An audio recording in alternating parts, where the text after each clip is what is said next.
जितना ज्यादा हम वोल्ट बढ़ाएंगे उतनी ज्यादा करंट भी होगी। जितनी ज्यादा डिस्टेंस होगी उतना ही कम फोर्स होगा, और जितना ज्यादा फोर्स होगा उतनी ही कम डिस्टेंस भी। जैसे ये यहाँ पे जी कांस्टेंट आ गया, इसी तरीके से यहाँ पे भी एक कांस्टेंट, उसको बोलते हैं आर, और यहाँ पे आई, इन्हीं रुकावट को बोलते हैं रेजिस्टेंस। हेलो अस्सलाम वालेकुम वरहमतुल्लाहि वबरकातुहू। उम्मीद करते हैं कि आप सब ठीक होंगे, बढ़िया होंगे, अच्छे से होंगे। और ये है हमारा लेक्चर नंबर 6, इलेक्ट्रिसिटी का लेक्चर नंबर 6। और आज के लेक्चर में हम जानेंगे सर आज का जो हमारा टारगेट है वो क्या है। आज का हमारा जो टारगेट है वो है ओम्स लॉ और सिंबल्स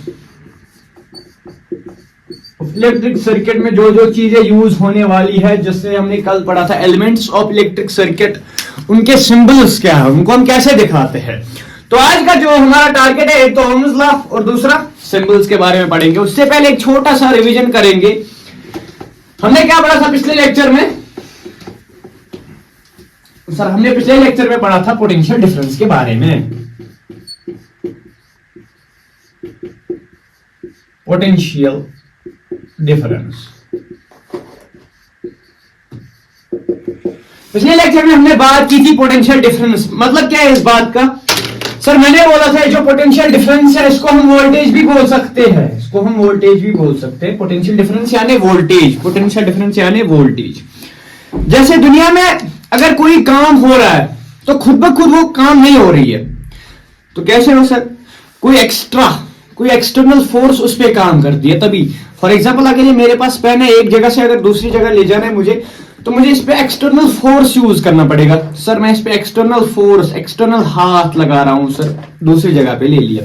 इसी तरीके से अगर चार्ज को एक जगह से दूसरी जगह तक मूव कराना है तो वो खुद ब खुद नहीं होगा सर। वो कौन कराएगा? वो वोल्टेज कराएगा सर, वो वोल्टेज कराएगा। दैट मीन्स अगर इलेक्ट्रिक सर्किट में करंट दौड़ रही है तो उसको कौन दौड़ा रहा है सर? वोल्टेज दौड़ा रहा है उसी को हम पोटेंशियल डिफरेंस बोलते हैं, उसी को हम पोटेंशियल डिफरेंस। यानी अगर एक इलेक्ट्रिक सर्किट में करंट दौड़ रही है सर, उस इलेक्ट्रिक सर्किट में जो करंट दौड़ रही है, उस करंट को दौड़ाने वाला कौन है? करंट को दौड़ाने वाला इलेक्ट्रिक सर्किट में कौन है? उसी को हम कहते हैं वोल्टेज, या उसी को हम बोलते हैं पोटेंशियल डिफरेंस। पोटेंशियल डिफरेंस क्यों कहते हैं सर? पोटेंशियल डिफरेंस इसलिए कहते हैं कि एक पॉइंट से लेकर दूसरे पॉइंट तक,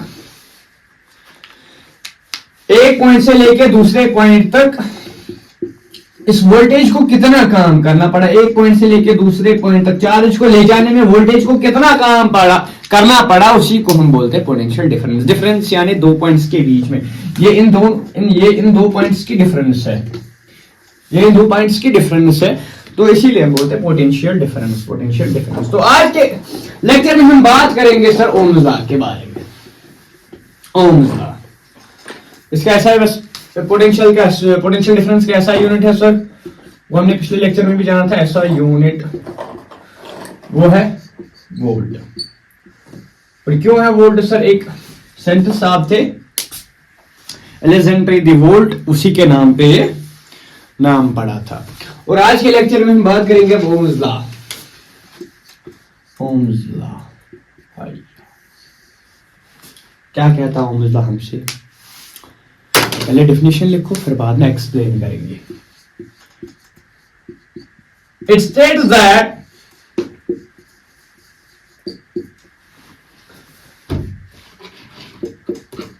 the potential difference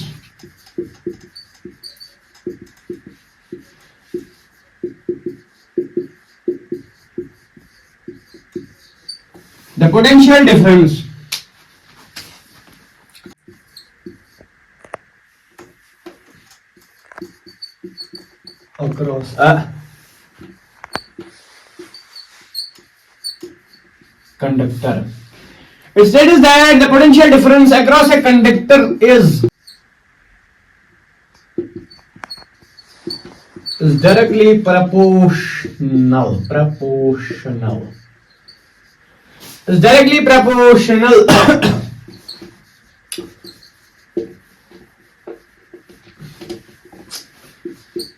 to the current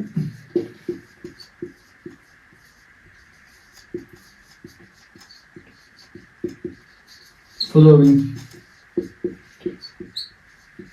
through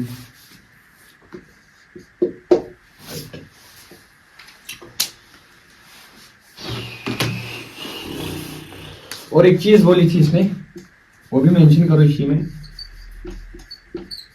as long as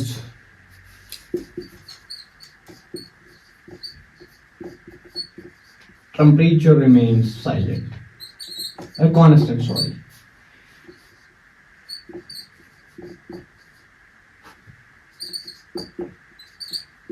temperature remain constant मतलब क्या है, इस बात का भी समझ लेते हैं। क्या कहा इसने? State is that the potential difference across a conductor is directly proportional to the current flowing through it. और एक बात बोली थी इसमें कि as long as temperature remain constant, temperature constant रहना चाहिए। अभी समझ लेते हैं बात को, पहले आप ये लिखो फिर समझ लेते हैं बात को। पहले आप ये लिखो। और एक बात याद रखना इसमें, ये जो ओम्स लॉ है it's only valid for conductors, applicable खाली किस लिए है? कंडक्टर्स के लिए।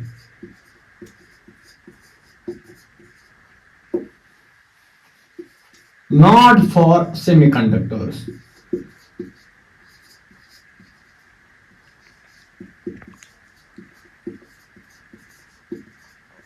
ये बात भी याद रखना, एप्लीकेबल खाली कंडक्टर्स के लिए, सेमीकंडक्टर्स के लिए नहीं है। अब समझ गए थे बात को, इसने क्या कहा। सर बात करते हैं ओम्स लॉ ने क्या कहा? अभी स्टेटमेंट हमने देखा, state is that potential difference directly proportional है करंट के। पोटेंशियल डिफरेंस डायरेक्टली प्रोपोर्शनल है करंट के, और पोटेंशियल डिफरेंस को V से दिखाते हैं और करंट को हम I से दिखाते हैं। सर इसने कहा पोटेंशियल डिफरेंस डायरेक्टली प्रोपोर्शनल है करंट के। सर समझ लेते हैं इसका मतलब क्या है। और जितना ज्यादा पोटेंशियल होगा पीछे से उतनी ज्यादा करंट होगी,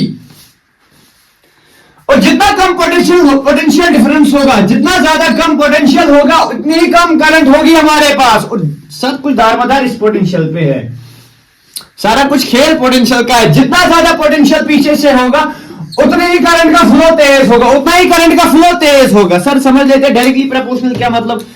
डायरेक्टली प्रोपोर्शनल का मतलब अगर हम इसको इंक्रीज करेंगे तो यह भी इंक्रीज होगा। आपने पढ़ी है 9th क्लास में gravity. Force is directly proportional to product of masses m1 m2 and force is inversely proportional their distance square their distance। मतलब क्या है इस बात का, जितना ज्यादा मास होगा उतनी ज्यादा फोर्स। सर ये मानो ये हमारे पास 100 ग्राम का है, एक मारकर हमारे पास 100 ग्राम का है। अगर मैं इसको यहां से छोड़ूंगा, डिस्टेंस r यहां पे है, डिस्टेंस R यहां पे है डिस्टेंस। अगर ये 100 ग्राम का है हमारे पास, अगर मैं इसको यहां पे छोड़ूंगा तो सर नीचे तक कुछ 1 सेकंड लगेगा। हाँ सर लगेगा। और जो ही मैं इसकी डिस्टेंस बढ़ाऊंगा, अगर मैं भी इसको और ज्यादा ऊपर ले जाऊंगा तो सर जितना मैं ऊपर ले जाऊंगा उतना ज्यादा फोर्स कम होगा नीचे से, उतना ज्यादा फोर्स कम होगा नीचे से। हो गया इनवर्सली प्रोपोर्शनल, हो गया इनवर्सली। अब डायरेक्टली प्रोपोर्शनल का मतलब है सर अगर ये अभी 100 ग्राम है, यही अगर सेम कोई प्रोडक्ट हमारे पास होगा सर 1 kg का, तो उसको कम टाइम लग जाएगा ना गिरने में, क्योंकि मास ज्यादा है, बॉडी में मास ज्यादा है। अगर बॉडी में मास ज्यादा होगा तो कम टाइम, फोर्स भी ज्यादा होगा, फोर्स भी ज्यादा होगा। और बात करते हैं इनवर्सली प्रोपोर्शनल, जैसे अगर यहां पे डिस्टेंस मानो ये हमारे पास अर्थ है,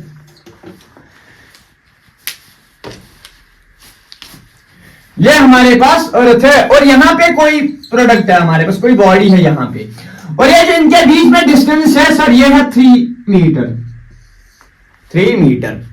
तो मानो फॉर एग्जांपल सपोज करते हैं इस बॉडी को नीचे आने में 2 सेकंड लगेंगे। अभी यही बॉडी है हमारे पास, अभी डिस्टेंस है सर 10 मीटर्स। तो सर बॉडी को नीचे आने में सर 5 सेकंड तो लग ही जाएंगे ना। हाँ सर 5 सेकंड तो लग ही जाएंगे। यही है इनवर्सली प्रोपोर्शनल, ये वाला यही है इनवर्सली प्रोपोर्शनल, यही है इनवर्सली। अब डायरेक्टली प्रोपोर्शनल पे आते हैं। डायरेक्टली प्रोपोर्शनल है क्या मतलब इस बात का, अगर ये हमारे पास अर्थ है हमारे पास, ये कोई बॉडी है हमारे पास और इस बॉडी का वेट है सर अभी समझो 100 ग्राम, और नीचे आने तक इसको कम टाइम लगेगा क्योंकि सर अभी यहां पे 100 ग्राम वेट है। सपोज करते हैं इसको 2 सेकंड लगेंगे नीचे आने तक, और इसी बॉडी को मैं अगर ऊपर और थोड़ा ऊपर ले जाऊंगा सर, मानो यहां पे हमारे पास एक बॉडी है, यहां पे हमारे पास एक बॉडी है, और ये हमारे पास है 1 केजी की बॉडी। सर इसको कितना टाइम लग जाएगा नीचे आने में? सर इसको अगर इसको मानो 2 सेकंड लगे, इसको 1 ही सेकंड लग जाएगा, इसको 1 ही सेकंड लग जाएगा। सर क्यों? क्योंकि इसका मास इससे ज्यादा है, इसका मास इससे, ये हो गया डायरेक्टली प्रोपोर्शनल। जितना ज्यादा मास उतना ज्यादा फोर्स, और ये इनवर्सली प्रोपोर्शनल। जितनी ज्यादा डिस्टेंस उतना फोर्स कम, जितनी ज्यादा डिस्टेंस होगी उतना ही कम फोर्स होगा, और जितना ज्यादा फोर्स होगा उतनी ही कम डिस्टेंस भी होगी, उतनी ही कम डिस्टेंस भी होगी। और यहां पे सिमिलरली जो हमारा ओम्स लॉ है, इसका मतलब है जितना ज्यादा पोटेंशियल डिफरेंस होगा पीछे से, उतनी ज्यादा फ्लो होगी करंट का, उतनी ज्यादा फ्लो होगा करंट का, फ्लो उतना ही ज्यादा होगा, उतना ही ज्यादा करंट का फ्लो होगा। और इसने एक और बात कही, जब टेम्परेचर कांस्टेंट रहेगा, इसका क्या सीन है वो हम आगे देखेंगे, जब हम रेजिस्टेंस पढ़ेंगे वो हम उसमें देखेंगे टेम्परेचर का क्या सीन है। और आप ये जानते ही हो, जब प्रोपोर्शनलिटी हटाते हैं उसके बदले कोई कांस्टेंट तो आता ही है सर। जब इस प्रोपोर्शनलिटी को हटाना पड़ता है तो कांस्टेंट आता है सर, कैसे? V इक्वल टू में इस प्रोपोर्शनलिटी के बदले में कांस्टेंट आ गया R, और यहां पे I है, यहां पे I है। जस्ट वेट अ सेकंड, अगर एग्जाम में ग्राफ भी आ जाए तो ग्राफ भी लिखाऊंगा। वेट अ सेकंड, पहले ये बात भूलो, ये बात भूल जाओ। अगर इन दोनों का ग्राफ बन जाए, ग्राफ है सर, मानो यहां पे ग्राफ है V और I का ग्राफ, V और I का ग्राफ मानो हम, तो सर कैसे आ जाएगा ग्राफ?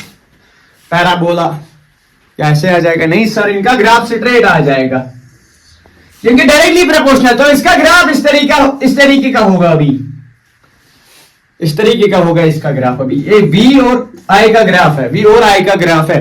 जितना ज्यादा पोटेंशियल डिफरेंस उतना ही करंट का फ्लो ज्यादा भी होगा, और जितना कम पोटेंशियल डिफरेंस उतनी करंट भी कम फ्लो करेगी, उतनी करंट भी कम फ्लो करेगी। अब जब प्रोपोर्शनलिटी को हटाते हैं, अब जब प्रोपोर्शनलिटी को हटाया जाएगा, प्रोपोर्शनलिटी के बदले कोई कांस्टेंट तो आ ही जाएगा सर। V इक्वल टू में इस प्रोपोर्शनलिटी के बदले कोई कांस्टेंट आता है, 9th में पढ़ा, F is directly proportional mass m1 m2, F is inversely proportional their square of distances. और जब इस प्रोपोर्शनलिटी को हटाया गया तो क्या हो गया sir? F is equal to में G, सर ये रहा कांस्टेंट, ये रहा constant, G is universal constant, ये रहा कांस्टेंट, फिर m1 m2 divide by r square. और जैसे ये यहां पे G कांस्टेंट आ गए, इसी तरीके से यहां पे भी एक कांस्टेंट, उसको बोलते हैं r, और यहां पे I। अब सर ये r क्या है इसमें? यहां पे तो ये पता चलता था ये G यूनिवर्सल कांस्टेंट है, ग्रेविटेशनल कांस्टेंट, ये न्यूटन्स कांस्टेंट है, और यहां पे r क्या है? इसी को हम बोलते हैं बेटा रेजिस्टेंस, इसी को हम बोलते हैं रेजिस्टेंस, इसी को हम बोलते हैं रेजिस्टेंस। रेजिस्टेंस का मतलब रुकावट। ऐसे समझ लो, अगर मेरे पास एक पाइप है, इस पाइप से अभी पानी बह रहा है, अगर मैं यहां से इसको पानी छोड़ूंगा सर, वो तो भटक से नीचे जाएगा, इस तरफ आएगा। हाँ सर, यहां से मैं डालूंगा, यहां से आएगा, यहां से छोड़ूंगा, यहां से आएगा, यहां से छोड़ूंगा और यहां से आएगा। हाँ सर, सिमिलरली अगर यही पाइप है हमारे पास, यही पाइप है हमारे पास, ये रही हमारे पास यही वाली पाइप, अगर मैं यहां से पानी डालूंगा और इसमें और थोड़े पत्थर रखूंगा, ऐसे कुछ पत्थर डाले इसमें, जब मैं पानी यहां पे डालूंगा तो कुछ रुकावटें आ जाएगी ना, उसको, इन्हीं रुकावट को बोलते हैं रेजिस्टेंस। करंट में हम पत्थर नहीं डाल सकते, लेकिन रेजिस्टेंस, रेजिस्टेंस हम अगले लेक्चर में बात करेंगे, उस पर रेजिस्टेंस एक्चुअल में होती क्या है। अभी बस इतना याद रखो, ये जो रेजिस्टेंस है इसका मतलब है रुकावट, इसका मतलब है रुकावट, इसका मतलब है और ये जो रेजिस्टेंस है सर ये डायरेक्टली प्रोपोर्शनल है टेम्परेचर के, जो हमने अभी बात की। As long as temperature remain constant, ये डायरेक्टली प्रोपोर्शनल है टेम्परेचर के। जितना ज्यादा टेम्परेचर उतनी ज्यादा रेजिस्टेंस। अगर ये हमारे पास एक वायर है, जितना ज्यादा इस वायर में टेम्परेचर होगा उतनी ज्यादा रेजिस्टेंस होगी, उतनी ज्यादा रेजिस्टेंस होगी। और एक बात, ये जो रेजिस्टेंस है ये लेंथ पे भी, ये लेंथ को भी डायरेक्टली प्रोपोर्शनल है। Resistance is directly proportional to the length. Length यानी अगर ये हमारे पास एक वायर है, ये जितनी लंबी होगी उतनी ज्यादा रेजिस्टेंस भी होगी, उतनी ज्यादा रेजिस्टेंस भी होगी। जितनी ज्यादा लंबी वायर होगी उतनी ज्यादा रेजिस्टेंस भी होगी, और जितनी छोटी लेंथ होगी उतनी ज्यादा रेजिस्टेंस कम होगी। अगर लेंथ छोटी है तो रेजिस्टेंस भी कम है, अगर लेंथ बड़ी है वायर की तो रेजिस्टेंस भी ज्यादा है, रेजिस्टेंस भी ज्यादा है। और ये जो रेजिस्टेंस है ये इनवर्सली प्रोपोर्शनल है एरिया के। एरिया पढ़ा है मैथ्स में, सर्कल्स। ये मानो ये वायर है हमारे पास, ये इसकी तो लेंथ है, और इस साइड से क्रॉस सेक्शन एरिया, ये एरिया है सर। ये तो वायर है हमारे पास, ये इसका एरिया। जितना ज्यादा एरिया होगा उतनी कम रेजिस्टेंस। अगर एरिया ज्यादा होगा तो रेजिस्टेंस कम होगी, और अगर रेजिस्टेंस ज्यादा होगी तो एरिया कम होगा। इसके बारे में हम और चर्चा करेंगे, रेजिस्टेंस के बारे में हम और चर्चा करेंगे नेक्स्ट लेक्चर में। अभी तक आप इतना याद रखो, ये जो रेजिस्टेंस है ये रुकावट है। और हमें जो ओम्स ने बोला था, क्या बोला था हमें ओम्स ने? सर ओम्स ने बोला था कि ये जो पोटेंशियल डिफरेंस है ये डायरेक्टली प्रोपोर्शनल है करंट के। मतलब क्या है इस बात का? जितनी ज्यादा पोटेंशियल उतना ही ज्यादा करंट का फ्लो, जितना ज्यादा पोटेंशियल उतना ही ज्यादा करंट का फ्लो, उतना ही ज्यादा करंट का फ्लो। और जब हम इस प्रोपोर्शनलिटी को हटाते हैं उसके बदले एक कांस्टेंट आता है, यहां पे वही कांस्टेंट है, इसको हम बोलते हैं रेजिस्टेंस। रेजिस्टेंस क्या है? रेजिस्टेंस रुकावट है। उसके बारे में हम इसके बारे में हम चर्चा करेंगे नेक्स्ट लेक्चर में। तो आई होप कि आपको अच्छे से क्रिस्टल क्लियर हुआ होगा। मिलते हैं नेक्स्ट वीडियो में, तब तक के लिए अल्लाह हाफिज, और अपने दुआओं में याद रखना। और इस लेक्चर में अगर किसी को भी डाउट रहा हो तो कमेंट सेक्शन में बोल देना। आपका भाई आपके लिए हमेशा हाजिर है। मैंने कल भी लेक्चर में बोला कि, मैंने कल भी वीडियो में बोला है कि मैं आपके लिए कोई टीचर वीचर नहीं हूं, मैं आपके लिए बस भाई हूं। और किसी को भी कोई भी रुकावट हो, किसी को भी कोई भी परेशानी हो इस लेक्चर में, तो कमेंट सेक्शन में बोल देना। आपका भाई आपके लिए हमेशा खड़ा है। मिलते हैं नेक्स्ट लेक्चर में, तब बात करेंगे रेजिस्टेंस की, बात करेंगे नेक्स्ट लेक्चर में। तब तक के लिए अल्लाह हाफिज, और अपने दुआओं में याद रखना। बाय।